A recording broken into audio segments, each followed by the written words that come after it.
సోమవారం పరమేశ్వరుడికి ప్రీతికరమైన రోజు. పరమేశ్వరుడు గ్రహ నక్షత్ర మాలికాధరుడు. గ్రహాలు నక్షత్రాలు అన్నీ ఒక మాలికలాగా ధరించి ఉంటాడు. కాబట్టి గ్రహదోషాలు తొలగింపజేసుకోవటానికి, శివానుగ్రహాన్ని సిద్ధింపజేసుకోవటానికి సోమవారం నాడు ఫలదానం విశేషంగా సహకరిస్తుంది. అయితే జ్యోతిష శాస్త్రపరంగా ఏ రకమైన పండ్లు దానమిస్తే ఎలాంటి సత్ఫలితాలు కలుగుతాయో నేటి శుభం లాభం అనే శీర్షికను పరిశీలిద్దాం. జ్యోతిష శాస్త్ర ప్రామాణిక గ్రంథాలను అనుసరించి ఒక్కొక్క రకం ఫలాన్ని దానం చేస్తే ఒక్కొక్క రకమైన ప్రయోజనాలు చేకూరుతాయి. కదలీ ఫలం అంటే అరటి పండు దానం చేయటం వల్ల కలిగే సత్ఫలితాలను గురించి శాస్త్రంలో ఏం చెప్పారంటే, కదలీఫల దానేన సదా లక్ష్మీ స్థిరా భవేత్, గృహే సౌఖ్యమవాప్నోతి విష్ణు సాయుధ్యమాప్నుయాత్ అంటుంది శాస్త్రం. అంటే ఎవరైనా సరే అరటి పండ్లు దానం ఇచ్చినట్లయితే సదా లక్ష్మీ స్థిరా భవేత్, సహజంగా చెంచలైనటువంటి లక్ష్మీదేవి గృహంలో స్థిర నివాసం ఏర్పాటు చేసుకుంటుంది. అలాగే గృహే సౌఖ్యమవాప్నోతి విష్ణు సాయుధ్యమాప్నుయాత్, ఇంట్లో అన్ని రకాలైనటువంటి సౌఖ్యాలు చేకూరతాయి. శరీరం విడిచిపెట్టిన తర్వాత విష్ణులోకం కూడా సిద్ధిస్తుందని ఈ ప్రమాణ శ్లోకం మనకు తెలియజేస్తుంది. అంటే అరటి పండు దానం వల్ల ఇంత అద్భుతమైన ఫలితాలు కలుగుతాయి. అలాగే దానిమ్మ పండు దానం ఇస్తే ఎలాంటి సత్ఫలితాలు కలుగుతాయో శాస్త్రంలో ఏం చెప్పారంటే, బీజాపూర ప్రదానేన సర్వవ్యాధి వినాశనం, దీర్ఘమాయురవాప్నోతి సర్వపాపై ప్రముచ్యతే అంటుంది శాస్త్రం. అంటే ఈ శ్లోకంలో ఉన్న అర్థం ఏంటంటే, బీజాపూర ప్రధానేన సర్వవ్యాధి వినాశనం. బీజాపూరం అంటే గింజలున్న పండ్లు, అంటే దానిమ్మ ఫలం అని అర్థం. దానిమ్మ ఫలము దానం ఇచ్చినట్లయితే సర్వవ్యాధి వినాశనం, వ్యాధులన్నీ కూడా తొలగిపోతాయి.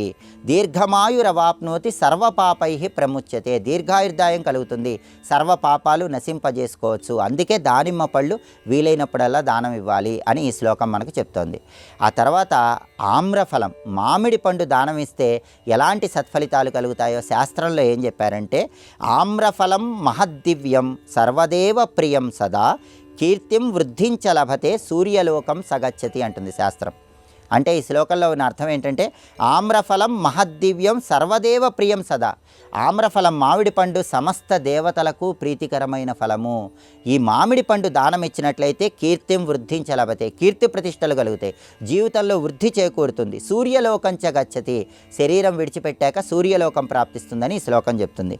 అలాగే ఎవరైనా సరే జంబూ ఫలము, నేరేడు పండు దానం ఇస్తే ఎలాంటి సత్ఫలితాలు కలుగుతాయంటే, జంబూఫల ప్రదానేన పితృణాం తృప్తిరుత్తమ, బ్రహ్మలోకే మహీయేత సర్వపాప వివర్జిత అంటుంది శాస్త్రం. అంటే ఈ శ్లోకంలో ఉన్న అర్థం ఏంటంటే, జంబూఫల ప్రదానేన పితృణాం తృప్తిరుత్తమ, జంబూఫల నేరేడు పళ్ళు దానమిస్తే పితృదోషాలు తొలగిపోతాయి, పితృలోకంలో ఉన్న పితృదేవతలు సంతోషిస్తారు. బ్రహ్మలోకే మహీయేత అంటే దానం చేసినటువంటి వ్యక్తి నేరేడు పండు దానం చేయటం వల్ల సర్వ పాపాలు తొలగింపజేసుకొని శరీరం విడిచిపెట్టిన తర్వాత బ్రహ్మలోక ప్రాప్తిని పొందుతాడని ఈ ప్రమాణ శ్లోకం మనకు తెలియజేస్తోంది. అలాగే పద్మపురాణం ప్రకారం కొబ్బరికాయ దానం చేస్తే అద్భుత ఫలితాలు కలుగుతాయి. కొబ్బరికాయ దానం చేస్తే కలిగే ఫలితాల గురించి శాస్త్రంలో ఏం చెప్పారంటే, నారికేళ ప్రదానేన సర్వసిద్ధిర్బ్రవేద్రువం, లక్ష్మీ ప్రసన్నా భవతి పుత్ర పౌత్రాది వర్ధిని అంటుంది శాస్త్రం. అంటే దీనిలో ఉన్న అర్థం ఏంటంటే, నారికేళ ప్రదానేన సర్వసిద్ధిర్భవే ధ్రువం. నారికేళము, కొబ్బరికాయ ఎప్పుడైనా ఎవరికైనా పండితుడికి దానమిస్తే సర్వసిద్ధిర్భవే ధ్రువం, కార్యసిద్ధి కలుగుతుంది, విజయలబ్ధి చేకూరుతుంది, మనోభీష్టాలన్నీ నెరవేరుతాయి.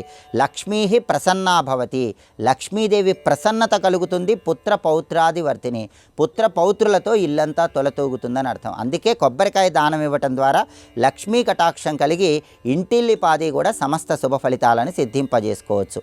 ఒక్కొక్క రకం ఫలాన్ని దానమిస్తే ఒక్కొక్క రకమైన ప్రయోజనం చేకూరుతుందని ఈ శాస్త్ర ప్రమాణమైనటువంటి శ్లోకాలన్నీ తెలియజేస్తున్నాయి. సోమవారం పరమేశ్వరుడికి ప్రీతికరమైన రోజు కాబట్టి సోమవారం రోజు ఇలా ప్రత్యేకంగా ఫలదానం చేయటం ద్వారా శివానుగ్రహానికి పాత్రులై, విష్ణుమూర్తి అనుగ్రహానికి పాత్రులై, లక్ష్మీ కటాక్షానికి పాత్రులై సమస్త శుభ ఫలితాలను సిద్ధింపజేసుకోవచ్చు.